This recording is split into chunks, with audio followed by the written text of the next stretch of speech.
Pump operator पदोन्नति पर हो सकता है जल्द ही सरकार का कोई निर्णायक फैसला। वहीं अन्य विभागों में कार्यरत कर्मचारियों को करनी पड़ सकती है मूल विभागों में वापसी। 22 जनवरी को होगी अहम बैठक। इसी के साथ अधिकारियों पर दिए गए बयानबाजी के बाद विक्रमादित्य सिंह के समर्थन में हॉलीलॉज पहुंचे प्रदेश भर के समर्थक। इसके अलावा और भी बहुत कुछ रहेगा इस बुलेटिन में। आप देख रहे हैं इनॉक्स न्यूज। आइए जानते हैं अब तक की बड़ी खबरें।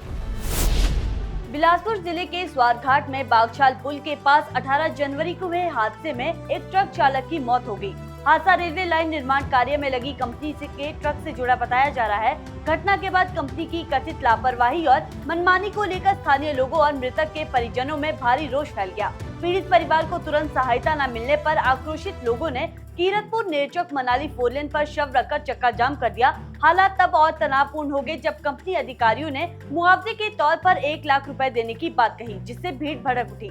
मौके पर एएसपी बिलासपुर शिव चौधरी, एसडीएम स्वारघाट धर्मपाल चौधरी और तहसीलदार संजीव कुमार पुलिस बल के साथ पहुंचे। प्रशासन की मध्यस्थता के बाद कंपनी और पीड़ित परिवार के बीच सहमति बनी, जिसमें 2 लाख रुपए की फौरी राहत और नियमों के अनुसार मुआवजा देने का लिखित आश्वासन दिया गया।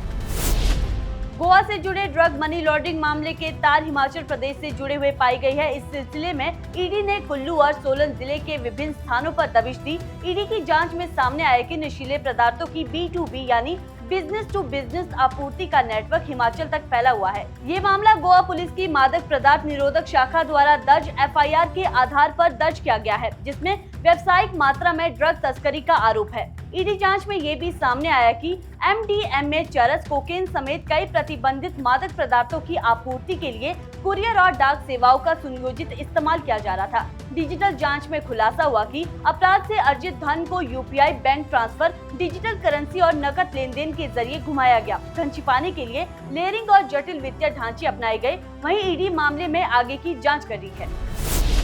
पंचायत चुनाव को लेकर राज्य निर्वाचन आयोग 20 जनवरी को उच्च न्यायालय के निर्देश के तहत अहम बैठक करेगा। बैठक से पहले पंचायती राज विभाग के सचिव C पालरासु लंबी अवकाश पर चले गए हैं, इसलिए विभाग की ओर से अन्य अधिकारी इसमें शामिल होंगे। उच्च न्यायालय ने पंचायत चुनाव 30 अप्रैल से पहले कराने और 28 फरवरी से पहले आरक्षण रोस्टर व मतदाता सूची की प्रक्रिया पूरी करने के निर्देश दिए हैं। बैठक की अध्यक्षता राज्य निर्वाचन आयुक्त अनिल खाची करेंगे और इसमें चुनाव की रूपरेखा, कार्यक्रम और प्रशासनिक तैयारियों पर निर्णय लिए जाने की संभावना भी है। लोक निर्माण विभाग मंत्री विक्रमादित्य सिंह के अधिकारियों पर दिए गए बयान के बाद सियासत थमने का नाम नहीं ले रही है। उनके खिलाफ कैबिनेट मंत्रियों की टिप्पणी के बाद आज उनके समर्थक हॉलीलॉज शिमला पहुंचे। युवा कांग्रेस के पूर्व कार्यकारी अध्यक्ष यदुपति ठाकुर की अध्यक्षता में प्रदेश भर से युवा विक्रमादित्य सिंह के आवास पहुंचे और समर्थन जताया। उन्होंने कहा कि विक्रमादित्य सिंह अकेले नहीं है, पूरा प्रदेश उनके साथ खड़ा है। इस दौरान कांग्रेस की पूर्व अध्यक्ष प्रतिभा सिंह ने भी विक्रमादित्य सिंह का समर्थन जताया।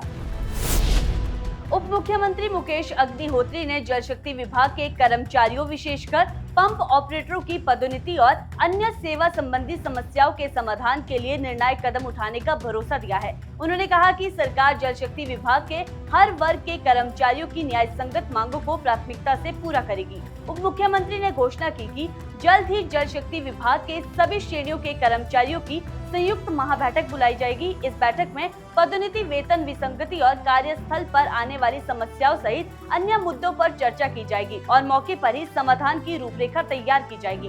उन्होंने ये भी कहा कि वे स्वयं इस फीडबैक प्रक्रिया की निगरानी करेंगे। साथ ही उन्होंने विभाग में रिक्त पदों और पदोन्नति कोटे की समीक्षा कर लंबित प्रक्रियाओं को तेज करने के निर्देश भी दिए हैं।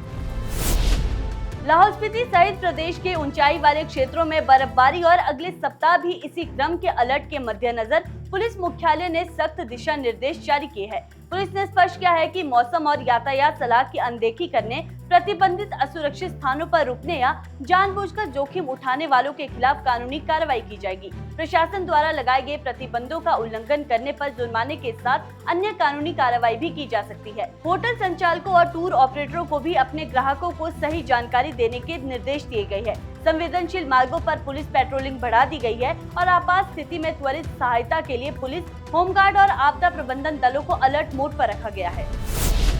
ऊना जिले में दिशा कमेटी की त्रैमासिक समीक्षा बैठक के दौरान भाजपा सांसद अनुराग ठाकुर, खराब काजू पर भड़क गए। उन्होंने फूड इंस्पेक्टर को काजू की जांच के आदेश दिए और कहा कि अगर जांच नहीं होती तो पहले अधिकारियों को ये काजू खिलाकर दिखाना चाहिए, फिर दूसरों को परोसा जाए। उन्होंने कहा कि उनके साथ ही ऐसा किया जा रहा है तो अन्य लोगों के साथ कैसा खिलवाड़ हो रहा होगा। इस पर फूड इंस्पेक्टर को जांच का आदेश दिया गया है। इस घटना पर कांगड़ा के फतेहपुर से कांग्रेस विधायक भवानी सिंह पठानिया ने अनुराग ठाकुर पर तंज कस दिया है।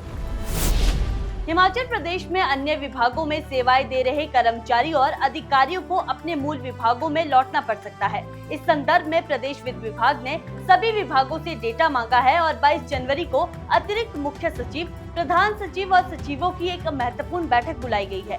बैठक में उन कर्मचारियों और अधिकारियों के अन्य विभागों में तैनात रहने पर चर्चा की जाएगी और आवश्यक निर्देश जारी किए जा सकते हैं। वित्त विभाग का उद्देश्य ये आंकलन करना है कि प्रदेश में कितने कर्मचारी अपने कैडर या मूल विभाग से बाहर कार्यरत है और इसके पीछे के कारण क्या है।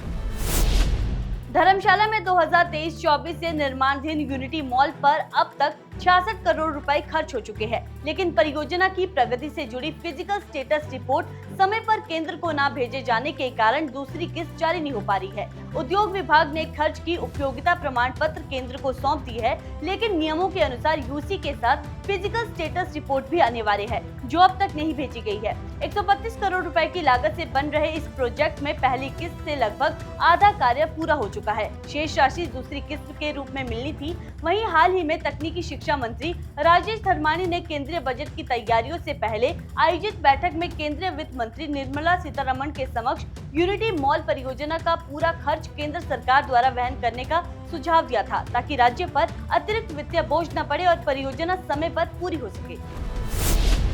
शिमला में आज हिमाचल किसान सभा और सेब उत्पादक संघ के कार्यकर्ताओं ने प्रदर्शन किया। प्रदर्शनकारियों को रोकने के लिए सड़क पर बड़े बड़े बैरिकेड लगाए गए और सचिवालय के बाहर भारी पुलिस बल को तैनात किया गया। धरने में शामिल पूर्व विधायक राकेश सिंगार ने कहा कि सुप्रीम कोर्ट ने 16 दिसंबर को गरीब और सीमांत किसानों को जमीन देने के लिए नीति बनाने के आदेश दिए थे, लेकिन 1 महीने से अधिक समय बीतने के बाद भी सरकार ने कोई ठोस कदम नहीं उठाया। उन्होंने कहा कि आज सरकार से फिर से मांग की जाएगी और यदि सरकार ने आवश्यक कदम नहीं उठाए तो किसान बागवान आर पार की लड़ाई लड़ेंगे। वहीं दूध उत्पादकों और आपदा प्रभावितों की मांगे भी सरकार को माननी होगी। साथ ही उन्होंने लुहरी जल विद्युत परियोजना को लेकर चेतावनी देते हुए कहा कि यदि स्थानीय लोगों की मांगे पूरी नहीं हुई तो 6 मार्च से प्रोजेक्ट का काम पूरी तरह से बंद कर दिया जाएगा।